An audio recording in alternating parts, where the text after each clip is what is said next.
images of ideal beauty bombarding us daily, it is easy to forget that beauty standards are subjective and they vary a lot both from one culture to another and over time. In societies such as Fiji, large bodies are a symbol of one's status and power. It is not surprising, therefore, that individuals who would be classified as obese in the US are considered the most attractive and desirable members of this culture. But, as social conditions and gender roles change, so do ideas about beauty.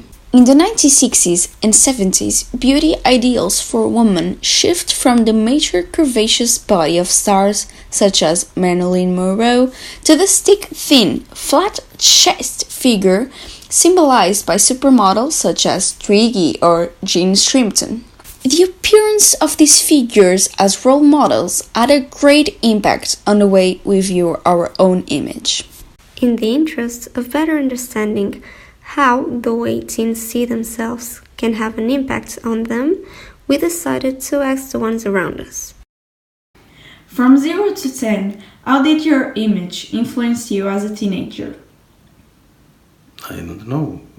Maybe 4. Probably 4. I don't know. Maybe 5.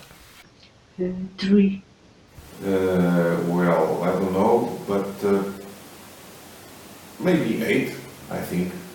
5. From 0 to 10, how much does your image influence you? 9. I will say maybe an 8. I think 8. Maybe 8. 10. I don't know, maybe 9. Yeah, maybe 9. Then we noticed that previous generations didn't feel the same pressure that Generation Z feels. So let's take a look at the numbers.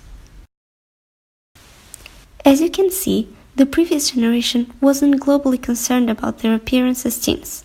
The average of the 6 participants is 4,8 in a scale of 0 to 10.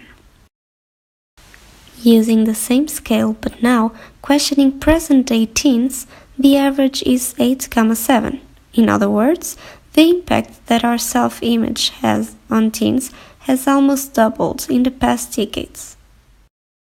A reflection of how the importance of image has changed through generations is the way parents dress their kids.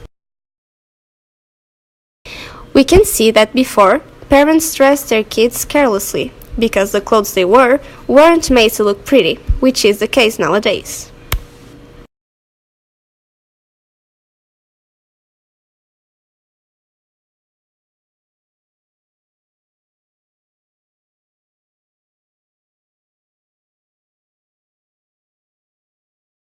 Teenagers are very susceptible to criticism, teasing, or negative comments. Some teenagers lose confidence in their appearance if they receive insulting comments about their looks, racial or ethnic features, physical abilities, or body changes associated with puberty. This is due to the fact that during adolescence our self-esteem is really low. Nowadays, teens think if you look good, you are a qualified person, because unconsciously we have the idea that how our physical looks affects our intellectual side. Currently, there are professions where body image is much more valued than any other features. Society thinks if you look good, you will be more easily successful. And that's because nowadays, appearance is more relevant than it used to be. Image is intimately linked to the construction of identity. Teens try to create their own identity through what they look like. Although teens seek for an individual identity, they also have an eagerness to fit into a pattern.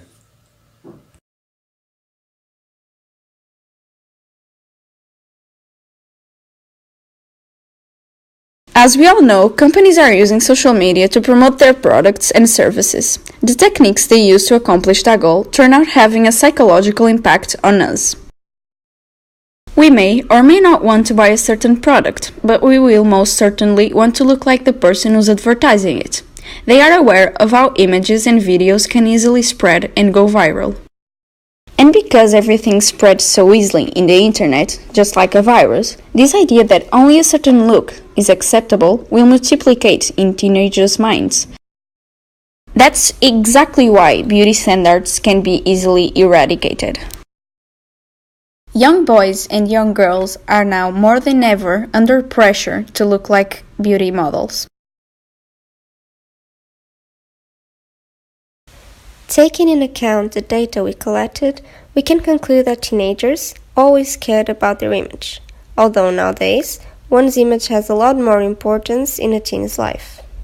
That is due to the fact that, in the last couple decades, media gained a lot of power, and it laid down very specific beauty standards in commercials, shows, advertisements, and everywhere else around us, showing that, to be accepted in society, we must look a certain way. All this pressure coming from the media affects people, and particularly teens, both psychologically and physically, causing stress, body rejection, radical diets, eating disorders, and eventually diseases such as bulimia and anorexia. Also, we are so used to only see the girls as victims of this issue, and that couldn't be more wrong, because beauty standards don't have a gender label, and they impact more and more boys as time passes by. And finally, the note we would like to end with is that all this suffering could be avoided.